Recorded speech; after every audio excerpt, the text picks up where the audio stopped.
podcast Paroles d'Histoire. On parle aujourd'hui de l'internationalisme ouvrier au XIXe siècle avec Nicolas Delalande. Je vous rappelle que vous trouvez toutes les informations sur le podcast, la liste des thèmes abordés et des émissions déjà diffusées sur le site paroledhistoire.fr. Si vous nous écoutez sur iTunes, n'hésitez pas à laisser une note et un commentaire. Et maintenant, place à la discussion.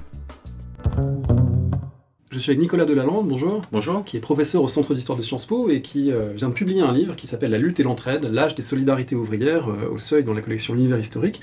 Un livre intéressant, un livre très original.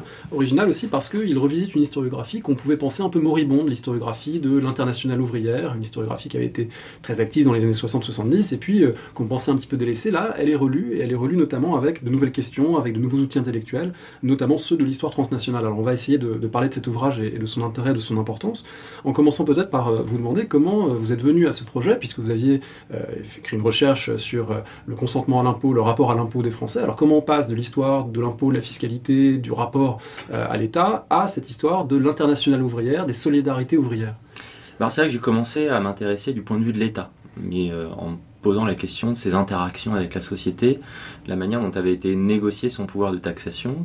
Et ce faisant, dans cette première enquête, j'avais travaillé sur tout un ensemble de groupes sociaux.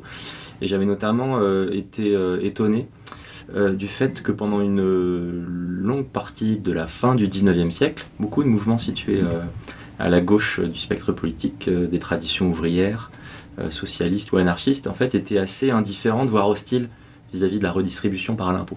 Et en fait, ça indiquait un moment qui a été caractéristique notamment du XIXe siècle, où beaucoup de ces mouvements ouvriers pensaient l'émancipation au-delà, en deçà ou à côté de l'État, parce que l'État était fondamentalement vu comme une institution bourgeoise, parasitaire, et qui pouvait reproduire des facteurs, des formes de domination. Et donc j'étais déjà assez interrogé parce qu'effectivement ça invitait à séparer les courants progressistes des courants favorables à l'intervention de l'État. Ensuite, j'ai continué un peu ces recherches-là, et puis j'avais envie de quitter le domaine de l'État, et donc je suis passé de l'autre côté. Je me suis intéressé à ceux qui, effectivement, très directement, dans les années 1860-70, à la fois le contestent, parce que s'ils s'organisent, c'est qu'ils se regroupent derrière une critique des États bureaucratiques, comme ils les appellent, et puis qui, en même temps, essayent de développer une solidarité qui n'est pas forcément immédiatement pensée comme étant médiatisée par la forme institutionnelle, par la forme étatique. Et donc c'est un peu ces courants-là que je retrouve dans les mouvements ouvriers, socialistes, anarchistes, syndicalistes de ces années-là. Alors petit à petit, ça va évoluer, ils vont être confrontés à cette question-là. Et donc d'une façon, j'ai travaillé sur des adversaires de l'État, mais avec les lunettes d'un historien de l'État, c'est-à-dire me posant aussi les questions qu'eux aussi se posaient sur la question de l'organisation, de la hiérarchie, de la coercition, du partage des ressources. Et du coup, pour poser cette question, vous avez aussi élargi le terrain d'enquête qui était français à l'origine, et là, vous allez traiter des matériaux qui viennent d'Allemagne, de Belgique, des pays scandinaves, parce qu'évidemment, ce sont des questions qui se posent à l'échelle européenne. Le cœur de votre livre, on va y venir, c'est évidemment les questions d'entraide entre pays, de lien entre pays, d'internationalisme. Donc vous êtes allé utiliser des matériaux venant de ces différents pays. Oui, parce que là, je me suis inspiré à la fois de l'histoire dite transnationale, mais aussi de tout ce qui a été écrit sur les phénomènes de mondialisation, l'histoire du monde au XIXe siècle. Et on sait qu'à partir de 1850, 1860, il y a de plus en plus de migration, le capital circule davantage, il y a un mouvement aussi vers le libre-échange dans ces années-là. Et ce qui est intéressant, c'est donc le mouvement ouvrier lui-même est directement confronté à cette question de l'ouverture des échanges et à la question de savoir comment s'organiser pour essayer de réduire les inégalités et de réduire la dissymétrie profonde qui existe entre la capacité du travail à s'organiser et puis cette capacité toujours plus grande du capital à circuler. Et donc quand je me suis intéressé à ce sujet-là, j'avais évidemment envie de sortir aussi d'une approche seulement franco-centrée. Et donc de ce point de vue-là, l'entrée par l'Association internationale des travailleurs, qui est fondée en septembre 1864, elle conduit à s'intéresser à un mouvement qui est vraiment inédit, parce que c'est une des toutes premières formes d'organisation internationale, d'association. Alors évidemment, ça n'a pas le caractère complètement institué, solide d'une organisation, mais il se pose ces questions-là dans un contexte où on voit l'efflorescence en fait, d'initiatives de ce type-là. Des courants philanthropiques, des courants humanitaires, des courants économiques, des courants savants aussi. Et dans l'internationalisme ouvrier, on pensait bien le connaître, mais d'une certaine façon, il a été aussi recouvert par toutes les études qui ont été menées depuis sur d'autres formes d'internationalisme. Mon idée, c'était de redécouvrir cet objet qui avait été étudié, mais avec effectivement des approches, des questionnements neuf, qui supposait donc de notamment revisiter les débats classiques en fait qui avaient caractérisé l'objet dans les années 1960-70, à l'époque d'une histoire sociale donc, qui était forte, influente, mais qui était en même temps très engoncée dans certains questionnements qui avaient fini par l'épuiser. Oui, alors on peut peut-être le situer un petit peu davantage pour ceux qui nous écoutent. Ces questionnements, c'était notamment une des grandes questions qui se posaient, c'était pourquoi la Seconde Internationale n'a pas réussi à empêcher la guerre, c'était d'une certaine manière la trahison de l'idéal internationaliste par rapport au déclenchement de la guerre en 1914, et puis c'était aussi énormément une polarisation sur les courants idéologiques, les marxistes face aux anarchistes, la manière dont les débats idéologiques, qui en plus avaient une résonance dans les années 60-70, parce qu'il y avait encore des groupes qui se revendiquaient assez directement de ces idées, ça avait une résonance très forte. Aujourd'hui, vous réutilisez ces matériaux historiographiques, mais dans une autre perspective.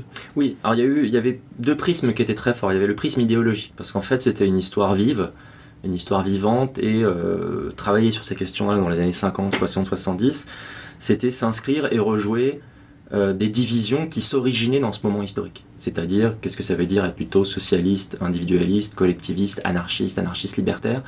Donc généralement, la Première Internationale, on en a entendu parler et on explique son échec par le conflit entre Bakounine et Marx. Donc une entrée par l'idéologie, et qui supposait aussi en termes de sources de passer essentiellement par les débats des congrès.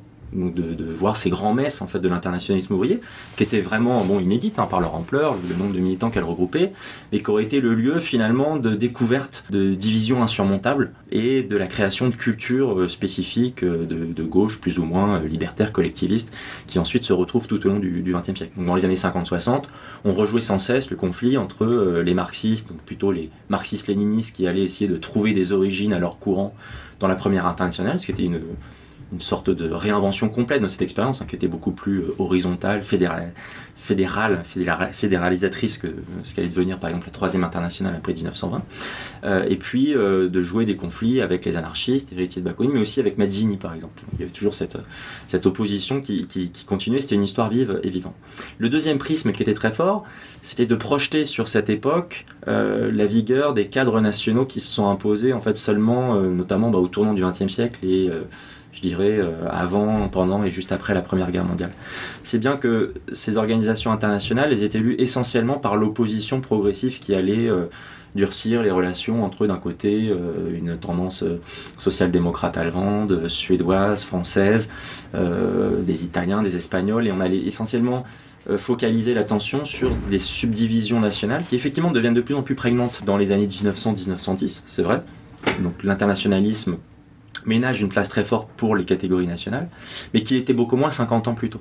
Et donc revenir aussi sur le premier moment, les années 1850-1860, c'est s'intéresser à un moment qui est beaucoup plus ouvert, où notamment les identités, les appartenances sont beaucoup plus prioritairement soit locales, soit directement transrégionales ou transnationales. Et professionnels aussi. Et professionnels. Être cigarier, être bronzier, ça compte plus que d'être français, allemand, suédois d'une certaine manière à l'époque. Voilà, tout à fait. C'est-à-dire que dans le monde de la Première Internationale, ce qui va structurer l'organisation, c'est essentiellement les cultures professionnelles qui sont héritées parfois des métiers presque d'ancien régime, qui se sont reconduits et qui ont pour spécificité de effectivement s'affranchir des frontières. Parce que ce qui compte, c'est la communauté professionnelle et qui est organisée selon des marchés économiques, des marchés de production qui ne se définissent pas prioritairement par l'ancrage national. Donc c'est aussi ça que j'ai essayé de retrouver à travers un point d'entrée sur lequel on va venir, mais qu'effectivement d'essayer de comprendre comment s'étaient bâties les connexions, les échanges, comment concrètement s'était bâtie la solidarité en mettant de côté le cadre national. C'est-à-dire qu'évidemment il va venir jouer un rôle de plus en plus fort à mesure que le siècle avance, et notamment au XXe siècle par la suite, mais celui-ci ne s'impose que dans un second temps, je dirais. Un des intérêts de la période que vous restituez, justement ces années 1860, ce sont tous les dilemmes, tous les paradoxes pour ce mouvement ouvrier international qui est en train de se constituer, notamment parce que ce sont tous des militants qui rêvent de liberté, d'émancipation, et en même temps il faut qu'ils trouvent des formes d'organisation, et c'est un peu antinomique. Et de la même manière, ils rêvent pour beaucoup d'abattre le capitalisme, ou en tout cas de se passer des circuits capitalistes, bancaires notamment, qui sont en train de s'enraciner, et en même temps il leur faut bien des financements, il leur faut bien trouver leur propre circuit financier. Donc là, on est au cœur d'un paradoxe que vous travaillez dans tout le livre, qui est comment s'organiser quand on est précisément dans un défi aux institutions du monde bourgeois capitaliste tel qu'il est déjà en train de se constituer. Ces dilemmes, ils sont présents dans toute l'histoire de la gauche, de ces mouvements ouvriers, toute forme d'association collective, mais là, ils apparaissent de manière tout à fait criante, et je dirais que ils s'objectivent en fait dans ces premiers débats, ces premières rencontres qui ont lieu entre ces militants. On a souvent insisté sur la diversité des acteurs, sur le plan idéologique, mais il y a une diversité des cultures syndicales, professionnelles, qui fait qu'effectivement la relation à l'État ou au monde capitaliste en fait est assez différente. Et l'expérience de la Première Internationale, elle est très intéressante en ce sens où elle reste profondément indéterminée. Et c'est le moment où effectivement, alors ce qui fait son originalité, c'est que dès le départ, on la dote d'un conseil général qui est à Londres. Donc c'est une instance internationale qui a en son cœur, en son centre, une instance qui réunit des délégués qui vont essayer de propager le message, de recueillir des adhésions de manière centralisée. C'est bien ce qui justifie l'existence de l'Association internationale des travailleurs. Mais en même temps, les membres qui vont y adhérer le font souvent dans un idéal d'émancipation spontanée, volontaire, plus décentralisée, tout en reconnaissant la nécessité ou la légitimité de ce centre coordinateur, parce que souvent, les mouvements organisés sur une base locale sont encore assez faibles, peuvent être réprimés, victimes des pouvoirs donc, qui luttent contre eux. Et donc, l'échelle internationale est une ressource qui, eux, va leur permettre de se structurer. Et donc, ils vont très rapidement être confrontés à des dilemmes, alors qu'on pourrait dire pratiques, pragmatiques, organisationnels, mais qui renvoient en fait à leurs questions, à leur positionnement philosophique, à leurs projets intellectuels et politiques. La question des ressources, elle est au cœur en fait des interrogations. C'est pas étonnant pour des mouvements de gauche, c'est-à-dire que les mouvements de gauche, effectivement, à l'époque, veulent lutter contre l'emprise du capital, le pouvoir déshumanisant de l'argent, et en même temps, ils ont besoin de ressources pour le faire. Donc la question, c'est comment mettre en commun, collectiviser de l'argent sans reconduire des formes de domination que l'on condamne dans les rapports de force bourgeois ou capitalistes de l'époque. Et là, il y a beaucoup de contradictions, parce qu'en fait, il y a des militants venant d'horizons très divers. Ceux qui sont très présents et souvent qui ont été un peu laissés de côté, c'est notamment tous les syndicalistes britanniques qui finalement vont être des acteurs assez essentiels de cette première expérience, mais qui eux sont inscrits dans un contexte qu'il faut retrouver, qui est le contexte de la société victorienne. Être un homme respectable, y compris un ouvrier respectable dans la société victorienne des années 1850-60 et même jusqu'aux années 1880-90, c'est bien tenir ses finances, être à jour de ses cotisations, mettre de l'argent de côté, épargner, ne pas dilapider, faire preuve de retenue. Donc c'est toutes ces vertus qui finalement, évidemment, sont propagées par notamment les élites bourgeoises, des intellectuels, des réformateurs libéraux, mais qui sont aussi appropriées par les acteurs ouvriers sur lesquels ils doivent rendre des comptes. Ils veulent se montrer, d'une façon pour certains, plus respectables que les capitalistes eux-mêmes, ce qui crée d'infinis débats ensuite dans la manière de gérer l'Association internationale des travailleurs. Certains considérant que, par exemple, il faut s'affranchir complètement des normes comptables, la question de l'équilibre des recettes et des dépenses, que de toute façon, l'action collective va produire des lendemains qui permettront d'équilibrer les comptes, de trouver de nouvelles ressources. Et puis d'autres, au contraire, qui essayent de penser l'action, l'organisation, sur une durée plus de moyen terme, et en considérant que la respectabilité vis-à-vis de l'opinion publique, vis-à-vis des pouvoirs publics, elle tient aussi à leur capacité à collecter des ressources, ce qui est aussi un signe de force, hein, c'est-à-dire que les gens adhèrent, les gens participent au projet commun, et ensuite avoir une forme de répartition plus ou moins transparente de la manière dont l'argent est utilisé. Une des singularités du contexte, c'est que cette organisation, dès le départ, elle se pense comme une organisation publique. Bien sûr, elle va s'appuyer sur le secret, sur la dissimulation, sur la clandestinité, parce qu'il y a des espions, parce qu'il y a des pouvoirs qui la pourchassent, mais elle rompt, et ça beaucoup d'acteurs le disent dès le départ, elle rompt avec le modèle de la société secrète. Le but, c'est bien de convaincre des adhérents en masse de la rejoindre, et donc cela doit se passer par la publicité, par la presse, notamment le fait de rendre des comptes, d'exposer ses actions. Alors bien sûr, il y a des choses un peu secrètes, un peu dissimulées, mais cette contrainte de la publicité forte, je pense qu'elle marque aussi la nouveauté en fait, de cet âge organisationnel qui s'inaugure dans les années 1860. Alors l'AIT, donc, à travers ses ressources collectées de différentes manières, elle peut venir en aide à des ouvriers en grève. C'est l'un des grands buts de ces collectes, c'est d'avoir des ressources pour venir en aide aux grévistes, pour venir soutenir telle ou telle action collective ici ou là. Mais une des difficultés que vous montrez, et d'ailleurs vous l'avez évoqué avec cette idée de la respectabilité victorienne, c'est que cette aide qui va être apportée, par exemple une collecte d'argent auprès des syndicalistes anglais qui va venir aider des mineurs belges, mettons, en grève, elle ne peut pas être pensée non plus sur le modèle de la charité chrétienne ou de la philanthropie bourgeoise. Autrement dit, il y a des formes spécifiquement ouvrières de l'entraide qui doivent s'élaborer parce que sinon on est en train de reproduire quelque chose dont on veut justement se débarrasser. Oui, c'est là que j'essaye aussi de resituer l'expérience dans l'ensemble des contextes en fait, qui lui donnent sens et par rapport auxquels elle essaye de se distinguer. Et il me paraît important, là, du point de vue justement de l'historiographie ou de la méthode, de relire l'histoire de ces associations ouvrières en les comparant et en les inscrivant dans des contextes beaucoup plus larges, parce que les acteurs eux-mêmes ne cessent d'en débattre. Donc sur ces questions d'organisation, de collecte des fonds, ils se comparent sans cesse au monde capitaliste, au monde de l'État, ou au monde de la philanthropie. Par exemple, effectivement, on considère qu'il ne faut pas reproduire le modèle étatique, et en même temps il faut prélever des ressources, et parfois sanctionner ceux qui ne cotisent pas. Donc là, évidemment, pour certains, ça va rappeler le monde de la répression, de la contrainte, de la coercition de l'impôt, mais en même temps, c'est une nécessité pour produire une solidarité efficace, organisée, interdépendante. Il y a aussi une comparaison vis-à-vis du monde de la philanthropie ou de la charité. Il y a cette idée effectivement de mettre à distance des modèles tutélaires, inégalitaires qui sont typiques de la charité bourgeoise telle qu'elle se pratique à l'époque et qui se présentent comme une solution à la question sociale. Enfin, depuis les années 1820-1830, c'est vrai dans beaucoup de pays. Beaucoup d'élites réformatrices sont prêts à reconnaître que le capitalisme sauvage produit des effets négatifs, mais il y a des gens de bonne volonté qui vont aider, qui vont construire des logements ouvriers, aider à financer des écoles, et ça devrait permettre d'atténuer les tensions. Très clairement, les militants ouvriers, évidemment, attachés à l'émancipation, à la liberté individuelle, rejettent ce modèle tutélaire. Mais en même temps, dans leur pratique quotidienne, dans leurs interactions militantes, ils sont obligés aussi de se confronter à la diversité de ces modèles de circulation d'argent. Est-ce qu'on se donne de l'argent? Est-ce qu'on s'en prête? Est-ce qu'on exige des contreparties quand on donne de l'argent? Est-ce qu'on reproduit des formes de domination au sein même de ces mondes ouvriers très divers lorsqu'on échange des fonds? Et puis il y a des modèles aussi qui sont efficaces, lorsque vous citez notamment le modèle du sou pour les enfants indo-chinois qui est collecté, qui permet de collecter des sommes énormes pour l'effort missionnaire dans les colonies. Finalement, on se dit, si on peut l'appliquer au monde ouvrier, on pourrait collecter des sommes formidables. Donc c'est à la fois un repoussoir, mais aussi un modèle d'efficacité. Oui, c'est un modèle d'inspiration, c'est-à-dire qui se compare à toutes les expériences qui peuvent avoir lieu à l'époque. Et la décennie 1860 et les décennies qui suivent, elles sont vraiment... elles font un tournant parce que c'est le moment où on voit se développer toutes ces entreprises de collecte de fonds à une échelle internationale. Et ils sont une des institutions les plus efficaces, qui est certes sur le recouloir, mais qui est assez efficace malgré tout, c'est l'Église catholique. Donc ils sont obligés de se confronter à ce modèle-là. Et certains disent, mais il est quand même impensable, inimaginable que nous souhaitions propager la révolution universelle ou appeler à l'émancipation collective des travailleurs, et que nous ne soyons pas capables, par ailleurs, de mettre en place des formes de solidarité aussi puissantes, internationalisées que celles qui existent dans d'autres sphères. Et là, c'est évidemment des sources d'inspiration, mais aussi d'opposition, de confrontation, qui vont se retrouver dans beaucoup de cénacles et de mouvements ouvriers. Je m'y intéresse notamment sur le moment qui suit l'écrasement de la Commune, après 1871, parce que c'est le moment où effectivement il y a à la fois une aide qui est versée aux réfugiés de la Commune, qui vont être accueillis par les membres de l'Internationale dans différents pays, mais où finalement on reproduit et on retrouve des pratiques charitables qui peuvent être mal vécues par certains parce que finalement elles sont une forme d'atteinte à leur dignité, à leur liberté de travail. Ils ne veulent pas vivre d'aumône.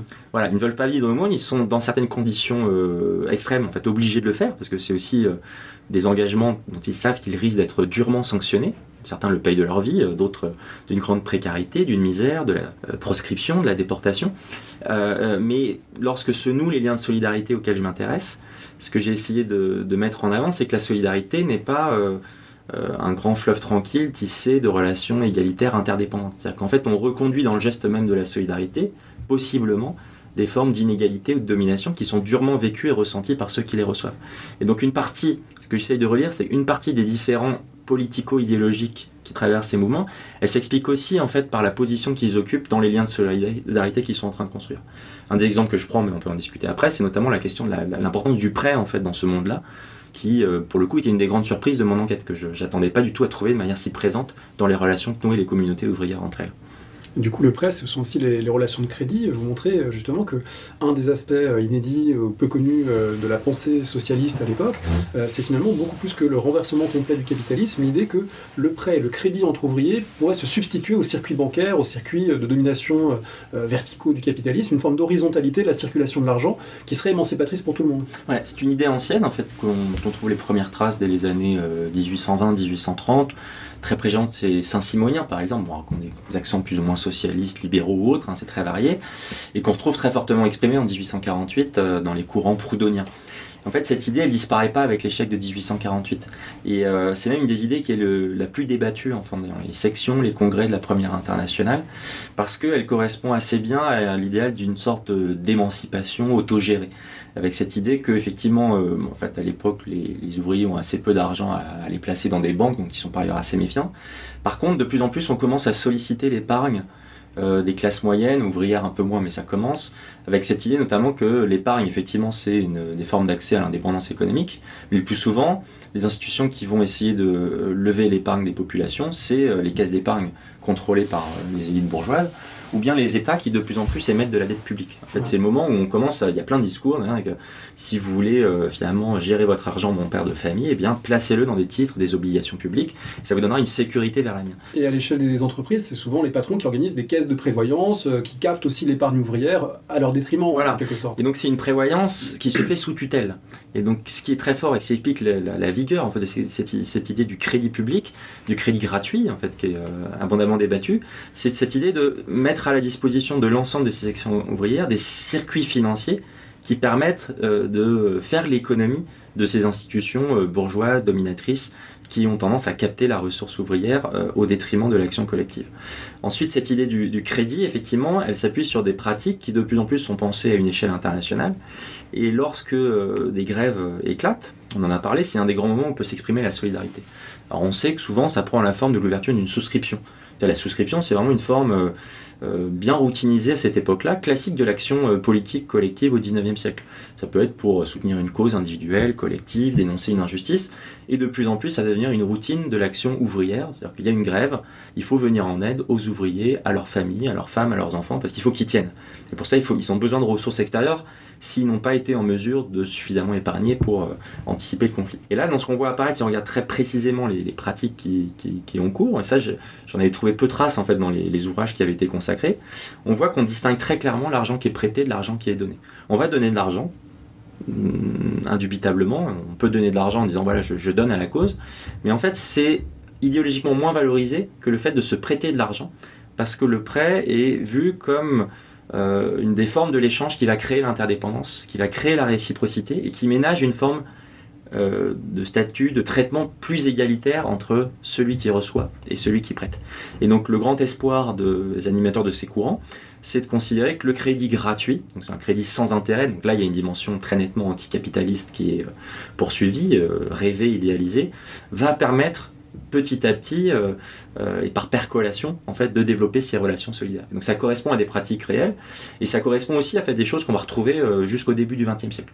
Où là notamment c'est très fort dans certains mouvements comme le mouvement anglais ou autre, où le plus souvent en fait, une des conditions d'efficacité militante c'est la capacité à se prêter des fonds entre soi, à se les rembourser éventuellement ou en fait à se les rembourser plus tard ou à aider d'autres dans d'autres luttes et à une certaine façon essayer de déployer les luttes collectif par cette capacité à mutualiser les ressources. Il y a une autre dimension de cette volonté d'entraide, de créer un espace solidaire à l'échelle européenne, ou en tout cas du nord de l'Europe, de l'Association internationale des travailleurs, c'est notamment le regard porté sur la concurrence et sur les migrations. Et j'étais très frappé en vous lisant, c'est vraiment quelque chose que je n'avais pas du tout perçu en lisant les livres sur le 19e siècle, à quel point on est sensible dans les milieux ouvriers aux migrations de travail, aux risques que ça représente, à l'idée que des migrants peuvent arriver et tirer les salaires vers le bas, que les conflits du travail peuvent être liés à des effets de concurrence tels qu'on les reconnaît encore aujourd'hui. Il y a vraiment un écho direct avec les situations contemporaines de l'Europe. On parle de dumping social, on se pose la question des délocalisations des travailleurs détachés. Finalement, ce sont déjà des enjeux qui sont énormément débattus,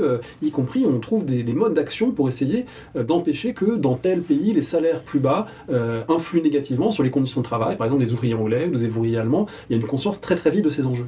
Oui, mais c'est même un des constats au cœur de la fondation de cette action ouvrière internationale. C'est de constater que au-delà des engagements communs, des projets plus ou moins révolutionnaires, il y a évidemment des formes de politisation, mobilisation qui existent, mais qui peuvent être rapidement contrecarrées par les logiques entretenues par le marché. Et les ouvriers, les ouvrières eux-mêmes, ils sont bien sûr des acteurs du marché. Ils cherchent des positions, ils cherchent des emplois, et ils peuvent répondre à des offres d'emploi. Et ce qui est une des nouveautés de la deuxième moitié du XIXe siècle, il y a toujours eu des migrations locales, saisonnières, transfrontalières dans certaines régions, c'est le cas entre la France et la Belgique, entre la France, la Suisse et l'Allemagne. Donc évidemment, les main-d'œuvre sont mobiles, y compris quand elles sont très qualifiées, elles peuvent répondre à des offres d'emploi. Là où ça commence à poser problème, c'est qu'effectivement, dès lors que vous commencez à avoir des mobilisations syndicales, des revendications qui portent sur les salaires, sur la durée du travail ou sur les conditions d'emploi, parfois sur des normes réglementaires ou environnementales, comme ça peut être le cas à l'époque, les employeurs peuvent très rapidement faire appel à une main-d'œuvre de substitution. C'est ce qu'on appelle les briseurs de grève, qu'on appellera les jaunes par la suite. Alors ça peut être lié à un positionnement idéologique d'acteurs qui se situent entre les patrons et les ouvriers syndicalisés, mais c'est aussi des libres travailleurs qui répondent à des opportunités. Et c'est ce qui permet de comprendre en fait la dynamique qui s'enclenche dans les années 1860, c'est-à-dire que la solidarité elle est portée par évidemment un espoir collectif, des principes et des valeurs, mais elle suppose aussi de répondre à des conditions concrètes en fait, de mobilisation. Et donc beaucoup des acteurs qui vont participer de ce mouvement de construction des solidarités le font aussi parce qu'ils ont des choses à défendre. Et très clairement, dans l'expérience de la première internationale, on le retrouvera aussi dans la deuxième avec d'autres acteurs, si par exemple les acteurs dominants à l'échelle du monde ouvrier britannique acceptent d'y participer, c'est que pour eux, un des objectifs, c'est de généraliser la forme de l'action syndicale et d'essayer, par une forme d'action autonome des ouvriers, d'égaliser les termes de l'échange, les formes de la rémunération, le niveau des salaires, pour éviter que les capitalistes, les patrons comme ils les appellent, puissent bénéficier en fait d'une sorte d'appel d'air, c'est-à-dire la possibilité, qui est réelle et concrète, dès cette époque-là, de faire venir en quelques jours des ouvriers venus du continent, de Belgique, des Pays-Bas, de France éventuellement, ou d'Allemagne, pour venir casser une grève. Et un des enjeux qui est vraiment cruciaux à cette époque-là, c'est que souvent, eh bien, effectivement, les grèves peuvent ne durent pas encore très longtemps. Les capitalistes ont la possibilité de faire venir assez rapidement une main-d'œuvre de substitution, et dès lors qu'il y a une main-d'œuvre de substitution, et bien évidemment, alors là, à ce moment-là, il y a la chance que le conflit salarial ou le conflit syndical aboutisse est très très faible. Et ça va devenir de plus en plus un enjeu crucial des conflits, des grandes grèves qui se développent. Au début du XXe siècle, lorsque vous déclenchez une grande grève en Europe, il y a une partie de votre budget qui va être consacrée notamment à indemniser les travailleurs étrangers qui auraient été finalement séduits par des promesses d'emploi. Et parfois, on va, notamment dans les grèves de dockers, par exemple, dans les mondes maritimes, accueillir à la descente des bateaux les travailleurs étrangers, leur expliquer qu'il y a malentendu, qu'en fait, ils ont répondu à une offre qui correspond à un employeur qui essaye de briser une grève, et on prélève sur le budget de la caisse de grève une somme pour les indemniser du voyage qu'ils ont accompli et les aider ensuite à retourner dans leur pays. Donc il y a un lien qui est très fort et qui complexifie aussi l'image de la solidarité, c'est que la solidarité, notamment lorsqu'elle est pensée comme une solidarité à distance, elle peut aussi être liée à une volonté de contrôler, d'avoir une sorte d'autocontrôle des mouvements migratoires, avec un principe quand même qui reste chevillé au corps de ces militants jusqu'au début du XXe siècle, avec des divisions malgré tout, c'est l'idée que l'émancipation, la liberté, elle passe par la liberté de mouvement. Donc on veut à la fois défendre la liberté et la mobilité des travailleurs, mais éviter à tout prix que celle-ci ne profite qu'aux employeurs qui auraient par là même la possibilité de casser les revendications et d'abaisser les standards sociaux. Donc on est dans une phase où on veut construire en fait les revendications salariales, construire l'amélioration de la situation des travailleurs, ce qui suppose de généraliser des formes d'action collective, d'entraide. Le recours à la grève est pensé ici comme une façon en fait de généraliser la culture de l'organisation qui doit aider à améliorer la situation des uns et des autres. Alors vous l'avez évoqué, il y a une centralité des Britanniques dans cette affaire, double, parce que d'un côté, les syndicats, les trade unions britanniques sont les plus organisés, les plus structurés, les plus puissants, collectent le plus d'argent, et puis il y a la centralité de Londres, comme plaque tournante de l'immigration socialiste, révolutionnaire, et ça c'est très frappant à vous lire, cette centralité britannique, double centralité, notamment du fait d'une politique finalement britannique extrêmement libérale envers ces réfugiés, envers ces gens qui seraient vus dans leur propre pays comme des conspirateurs arrêtés, traqués, et finalement qui à Londres peuvent se réunir relativement librement. Oui, c'est tout le paradoxe, ils en ont conscience, et Londres est la capitale du capital et la capitale de la critique du capital, du syndicalisme et des actions subversives, ouvrières ou autres. Et c'est reconnu par les acteurs eux-mêmes, c'est-à-dire qu'effectivement, c'est dans les années 1860 notamment que finalement aussi bien les grandes entreprises du monde, tous les États, que les militants ouvriers, lorsqu'ils viennent, ils ont besoin d'argent, ils se tournent vers Londres, on se tourne vers la City. Si vous êtes une entreprise, vous êtes un État d'Amérique du Sud ou autre, vous allez vous adresser à la City pour lever des fonds. Et lorsque vous êtes un militant ouvrier, vous allez aussi vous adresser à vos collègues de Londres, parce qu'effectivement, il y a une antériorité d'abord de l'entrée dans le processus d'industrialisation, il y a un mouvement qui est plus organisé, et puis un mouvement qui peut effectivement contribuer à aider les autres mouvements du continent. Il y a une atmosphère de relative tolérance politique, c'est ce qui fait qu'en 1864, effectivement, des militants divers et variés, beaucoup d'exilés qui peuvent être allemands, suisses, français beaucoup, puisqu'on est après la proscription de 1848, vont s'y retrouver et de plus en plus peuvent commencer à circuler sur le continent. Cette tradition d'accueil, d'asile de la Grande-Bretagne, on la constate encore dans les jours qui suivent par exemple la répression de la Commune.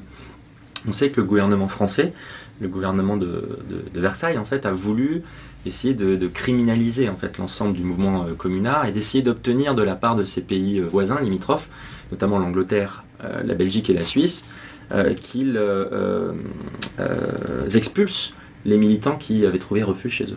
Et donc on a des prises de position très fortes qu'on n'attendrait pas en fait, de la part de gouvernements dits bourgeois, de ministres britanniques qui très clairement défendent la tradition du droit d'asile. Et pour eux, les communards, même s'ils répugnent complètement à valider ou à cautionner ne serait-ce que le début de leur action, parce qu'il y a eu des violences ou autres, considèrent que ce sont des réfugiés politiques, et qu'en tant que réfugiés politiques, ils peuvent être accueillis et ne seront pas inquiétés. Alors ceux qui vont en fait les inquiéter au premier chef, c'est les mouchards, les espions de la préfecture de police de Paris, qui eux, effectivement, alors sont un peu partis en Europe, qui sont à la fois envoyés par la préfecture de police, mais pour infiltrer le mouvement, et qui sont aussi recrutés dans les rangs de la proscription elle-même.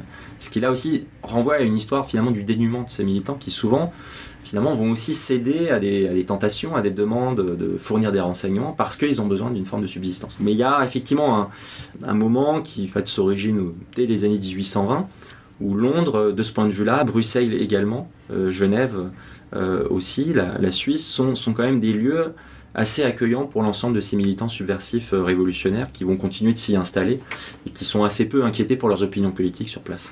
Alors assez peu inquiétés, malgré tout, on l'a déjà un petit peu dit avec l'accueil des communards, ça ne va pas sans malentendu parfois, parce que les cultures professionnelles ne sont pas les mêmes, parce que la structuration des syndicats anglais n'est pas la même que celle, ou l'absence de structuration qui peut exister parfois sur le continent, et du coup cette internationalisation, ce développement de l'internationalisme ouvrier, il provoque aussi des malentendus, il provoque aussi des heurts entre cultures nationales qui sont en même temps en train de s'affirmer. Les années 1860 et surtout 1870, 80, 90, c'est également la montée et la construction des États-nations, et donc cet internationalisme en pratique, il se heurte parfois à des obstacles, y compris linguistiques, à des malentendus, à des difficultés de faire fonctionner ensemble des gens qui ont ces origines différentes.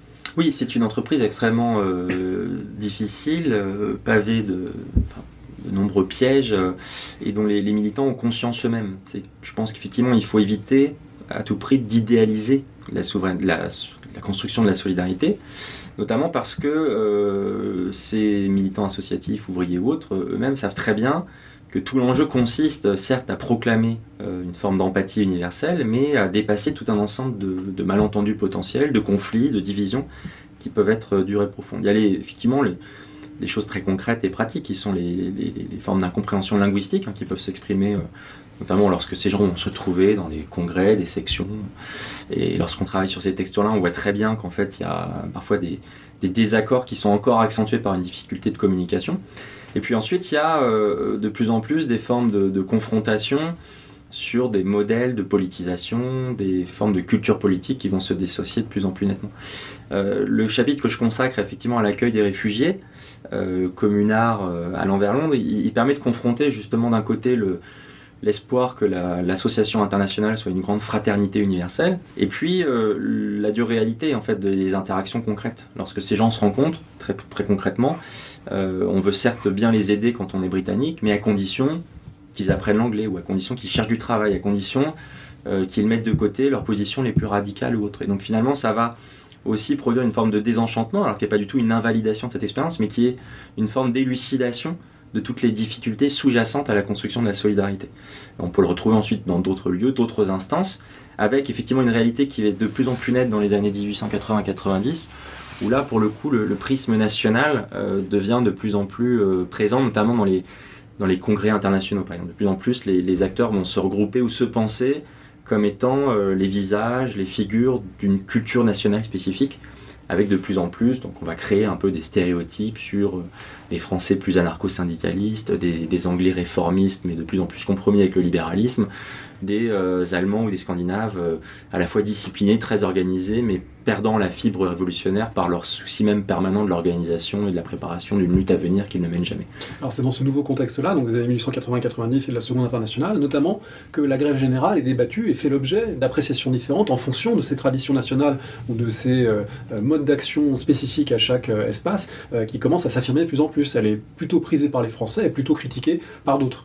Oui, alors ça rejoint des discussions justement plus idéologiques, plus intellectuelles et politiques qui étaient assez connues sur les grands congrès de la Deuxième Internationale, donc qui a été fondée en 1889, et qui se confrontent directement à cette question à partir de 1904, 1905 et pour les années qui suivent, notamment parce qu'il y a une actualité de la question. C'est-à-dire que la grève générale, elle est utilisée dans certains pays pour obtenir une forme d'élargissement du droit de vote. C'est le cas en Belgique, c'est le cas aux Pays-Bas, donc on la pense, certains commencent à la penser comme un outil politique. En fait, on peut utiliser les pratiques routinisées de la solidarité gréviste à des fins politiques.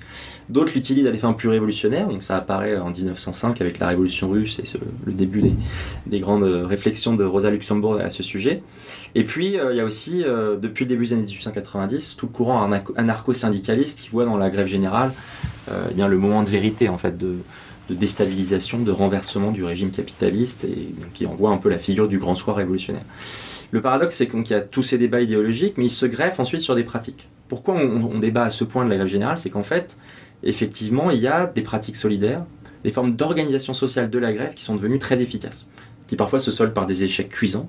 C'est pas parce qu'il y a des grandes grèves qui mobilisent des dizaines et centaines de milliers de personnes que ça réussit. Parfois, c'est des échecs cuisants, douloureux et très coûteux pour les militants et les familles ouvrières qui ont été impliquées. Mais d'autres fois, ça permet effectivement de tenir tête de plus en plus. Donc il y a un rapport qui s'équilibre quand même davantage entre les forces capitalistes et les forces du mouvement ouvrier. D'autant que ce mouvement ouvrier, il est lui-même renouvelé par la seconde industrialisation, par le développement d'industries de masse, notamment dans la métallurgie, avec de gros bataillons qui vont venir nourrir des grèves plus longues, plus importantes, et une syndicalisation plus forte. Impliquant beaucoup plus de membres. Donc effectivement, on voit entrer bien davantage le monde de la mine, de la métallurgie, des dockers, donc de cette grande industrie qui deviennent, mais uniquement à partir des années 1880-90, vraiment les visages de cette action gréviste, qui cohabitent avec les formes anciennes. Les métiers plus professionnels, plus anciens, continuent d'avoir des formes d'action gréviste qui mobilisent moins de travailleurs, mais qui sont tout aussi efficaces. Mais la question, c'est comment on transpose ces savoir-faire syndicaux, ces pratiques, ces formes d'entraide, dans un registre plus politique. Donc c'est là que le débat se pose, parce que finalement, l'expérience acquise lors de la première internationale, elle s'est en partie perpétuée, propagée, prolongée, mais davantage dans les milieux syndicaux que dans les milieux politiques. Donc il y a une dissociation qui s'opère à ce moment-là, qui n'avait pas encore été clarifiée, qui n'avait pas eu lieu en fait dans les années 1860-1870, avec des savoir-faire syndicaux qui sont effectivement tout à fait capables d'anticiper des caisses de grève, de mener des combats sur 2, 3, 4 mois parfois, avec cette idée notamment qu'il faut réfléchir à des questions assez simples, mais qui touchent à une sorte de démocratie délibérative ouvrière. C'est-à-dire comment on organise un comité de grève, quel type de compte il doit rendre à ses membres, comment on inscrit le mouvement dans la durée, comment on gagne aussi le soutien de l'opinion publique, comment on s'appuie sur la presse, certes ouvrière, mais aussi grand public. Donc il y a toute une technologie, des savoir-faire de la grève qui sont rodés à cette époque-là.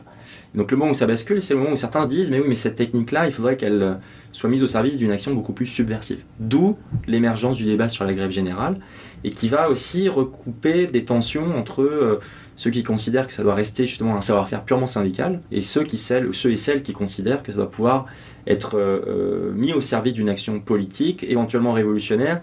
Et puis de plus en plus, donc la grande thématique qui s'impose dans les fin des années 1900-1910, c'est l'espoir que le mouvement ouvrier, par la grève générale, pourra s'opposer à la menace militariste.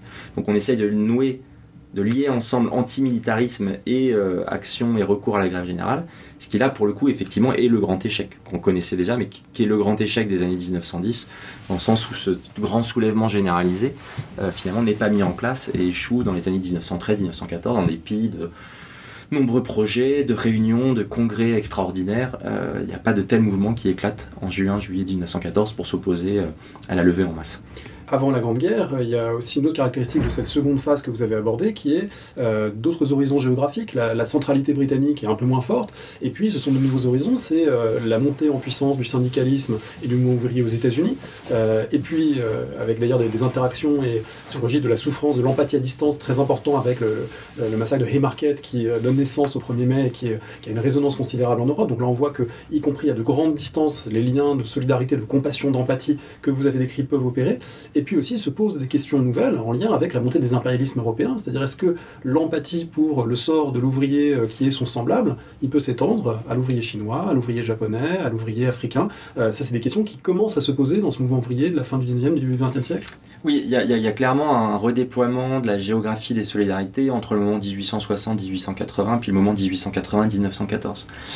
Du point de vue de l'organisation de ces mouvements d'entraide, c'est vrai que les Britanniques paraissent moins présents. Ce qui ne signifie pas que ces pratiques disparaissent, mais qu'effectivement leur centre de gravité se déplace.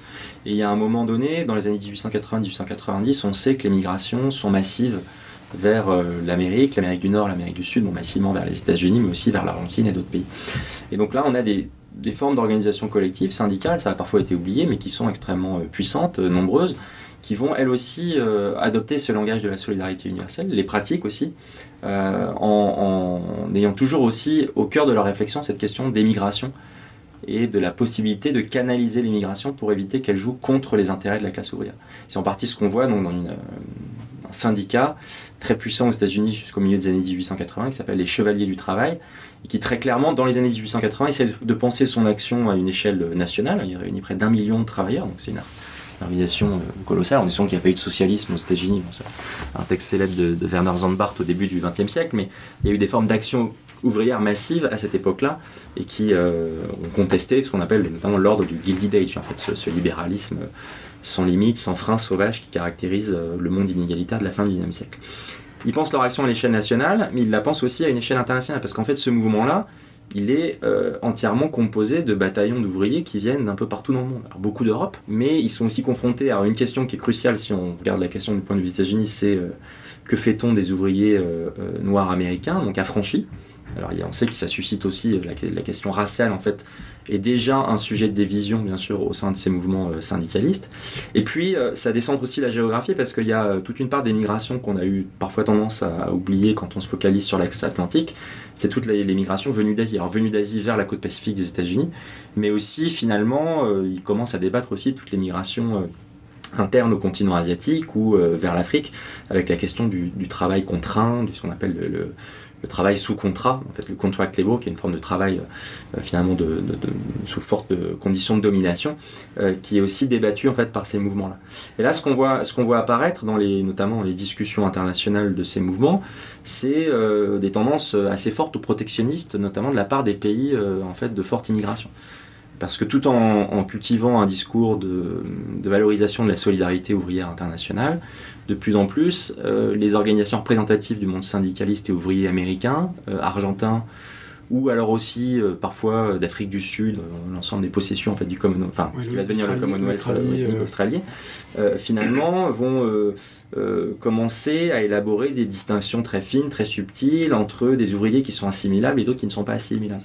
Donc ce que j'essaye de montrer aussi, alors c'était en partie connu, hein, bien sûr c'est des travaux de Gérard Noyel l'avaient déjà pointé, mais j'ai essayé de le porter ici à une échelle internationale en regardant d'autres mouvements. C'est-à-dire que la question de la solidarité, elle est en permanence impactée par cette question, je dirais, elle entre en collision avec cette question des différences nationales, ethniques et potentiellement de tendances protectionnistes ou raciales. Alors le langage acceptable qui est utilisé par les tenants d'un protectionnisme ouvrier à l'époque, c'est d'essayer de mettre de côté le langage de la race et d'insister sur la protection comme une façon de défendre des standards de vie, enfin des standards de rémunération. On va trouver des formulations ici qui considèrent que les migrations sont acceptables dès lors qu'elles vont jouer le jeu de l'action syndicale et de l'action commune. Donc le syndicat, le parti éventuellement, sont les médiations qui vont permettre de rendre possible l'assimilation, le partage d'une vision commune de ce que doit être un juste salaire, des conditions décentes d'organisation du travail. Et donc on va imputer à certaines populations leur incapacité à s'organiser. Donc pour les mouvements ouvriers américains, une partie d'entre eux notamment, ils vont rationaliser leur soutien par exemple à l'exclusion des travailleurs asiatiques, en considérant que les travailleurs asiatiques sont inaptes à l'organisation. Donc ils reproduisent tout un ensemble de stéréotypes liés à l'élaboration de culture nationale ou autre, en considérant que voilà, des travailleurs européens seraient plus facilement assimilables que des travailleurs asiatiques.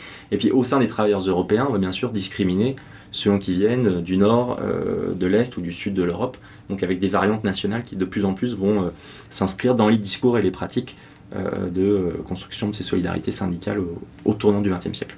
Alors on le voit, il y a énormément de thèmes qui sont des thèmes qui font directement écho au monde contemporain. Est-ce que ce sont des dimensions que vous aviez présentées à l'esprit en travaillant sur ce livre, la question des migrations et des migrants assimilables, moins assimilables, la question de la concurrence sur les salaires, la question de l'organisation finalement transnationale des travailleurs face à un capital mondialisé? Est-ce que c'est des préoccupations contemporaines qui ont joué dans votre questionnement? Alors, pour être tout à fait honnête, au départ, c'est des questions que je n'avais pas à l'esprit. Mais je pense qu'il y a un double mouvement. C'est-à-dire que la source, comme toujours, les sources elles font surgir des éléments insoupçonnés. C'est ça qui rend l'enquête intéressante.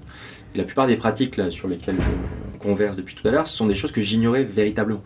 Alors, on peut dire qu'il y a des choses qui sont très ponctuelles, très anecdotiques, mais il y a des choses qui pointent vers des imaginaires, des formes de mobilisation, des cultures ouvrières qui donc méritent d'être retrouvées, d'être recomprises.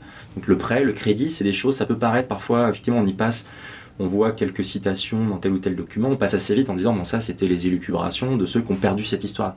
Et en même temps ça a nourri plein d'espoir, de pratiques ou autre, donc après j'ai essayé de retrouver ça. Et puis en lisant ces sources, en voyant les débats qu'ils avaient, en lisant les correspondances, effectivement j'ai vu ressurgir tous les thèmes dont on vient de parler, qui paraissent très contemporains, et je pense qu'évidemment je les ai notés aussi. Je m'y suis arrêté parce que le contexte actuel est ce qu'il est. Donc on sait que toute histoire s'écrit au présent, et je dirais que l'attention de l'historien, elle est sélective en fonction des enjeux présents. Donc c'est pas je n'allais pas y chercher ça, mais j'y ai aussi trouvé ça parce que en fait en brassant très large, il est vrai qu'on peut relire ces sources-là et en extraire des thématiques qui, en fait, selon les moments auxquels vous écrivez cette histoire, sont passées sous silence ou sont mises en avant. Et c'est là où effectivement revenir sur des terrains qui sont en apparence balisés, à 50 ans ou 60 ans d'écart, à un moment il fait surgir, alors non seulement des thèmes mais aussi des pratiques. Parce qu'en fait on peut se dire tel thème était important, tel thème était négligeable, complètement anecdotique. Si ensuite on ne creuse pas, eh bien on va pas voir émerger tout un monde de pratiques, de débats, de relations humaines, d'échanges qui étaient significatifs. Un des points de départ de Marchard, c'était juste une interrogation ou peut-être un étonnement, c'est-à-dire que on trouve souvent, n'importe quel livre, cette idée que ces groupements ont bâti des formes de solidarité, mais on ne vous dit jamais par quoi ça passe. C'est-à-dire quelles sont les pratiques à travers lesquelles on est solidaire. Et après, quand on se met à creuser, cette distinction, est-ce qu'on se prête de l'argent, est-ce qu'on s'en donne, est-ce qu'on s'en prête à condition, par exemple, que vous ne veniez pas chez nous. Donc, c'est des sortes de codicilles qui sont mis à la pratique de la solidarité. Et parfois même émerger des tensions. Parfois même on adopte des enfants. On adopte des enfants de gens qui sont en difficulté ou de gens qui ont fait la révolution. Voilà, oui, alors ça c'est quelque chose qui émerge à l'époque, qui va être très présent dans les années plutôt 1920-1930. Alors évidemment ça va être en partie renouvelé par le contexte des guerres, des déplacements de population. Mais c'est quelque chose qui est par exemple formulé dès 1870, 69-70, lors des grèves qui ont lieu au Creusot en France, où certains font la proposition d'adopter symboliquement les enfants, éventuellement les familles, les femmes aussi, plutôt les enfants, des ouvriers en grève. Cette idée, d'abord c'est une adoption symbolique, et puis de plus en plus, au début du XXe siècle, ça découle sur des vraies pratiques d'entraide, c'est-à-dire que pour qu'un mouvement puisse tenir la distance, il faut éviter qu'il ait trop de bouches à nourrir. Et donc les enfants sont parfois envoyés, alors soit à la campagne, soit dès l'époque, dès 1905-1906, dans d'autres pays, enfin de l'autre côté de la frontière. Justement, on bâtit des relations, des liens, par exemple entre des familles belges et des familles du nord de la France, pour accueillir temporairement les enfants.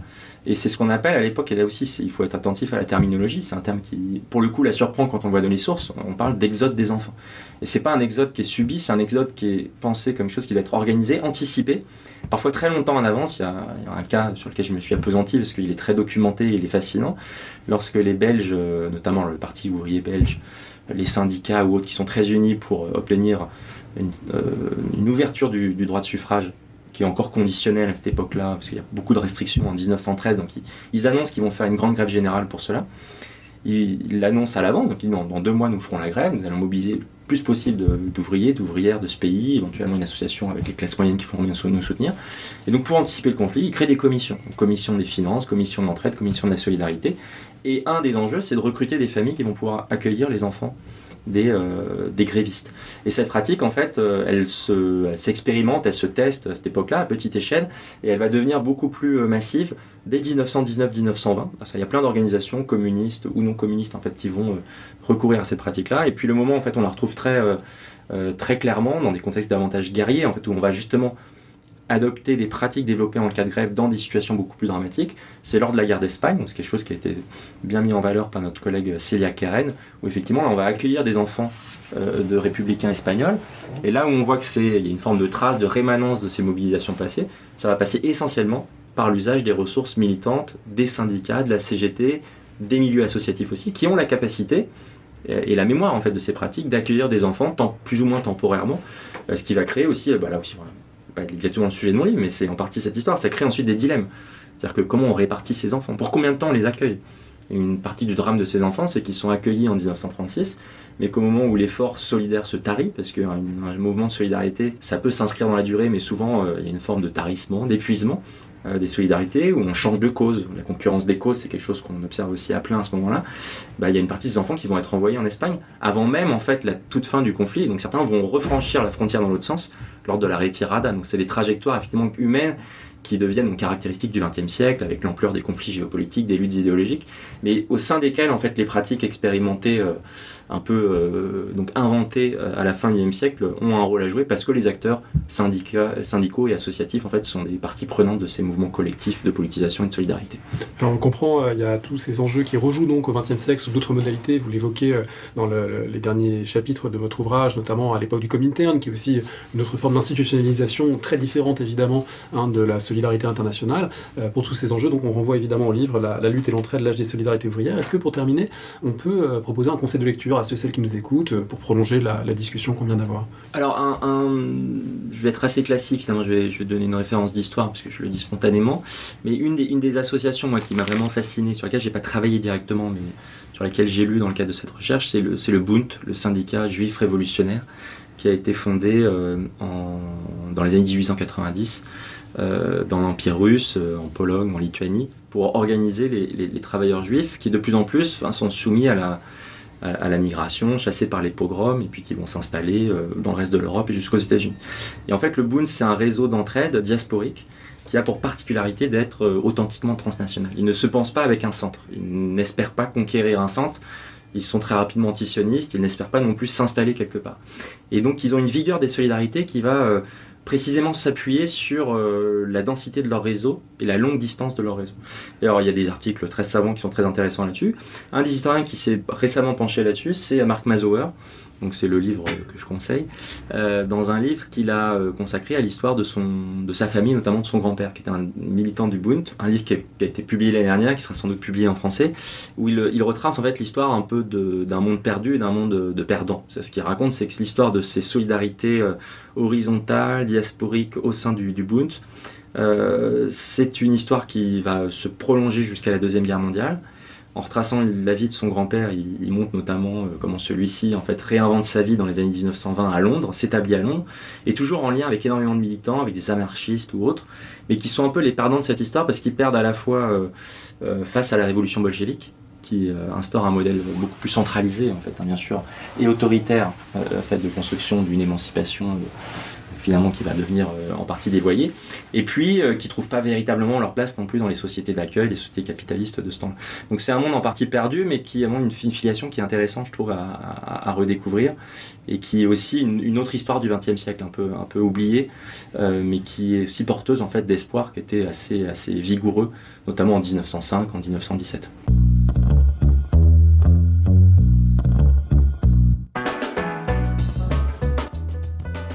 Merci de nous avoir écoutés. Rendez-vous la semaine prochaine, le mercredi 20 mars, pour une émission consacrée à la série Rome, diffusée en 2005-2007. Émission à ne pas manquer si vous aimez les séries, l'Antiquité ou les deux. Vous retrouvez toutes les informations sur le podcast sur le site paroledhistoire.fr et pour toute question ou contact sur Twitter @paroledhist ou par mail paroledhistoire@gmail.com. À bientôt.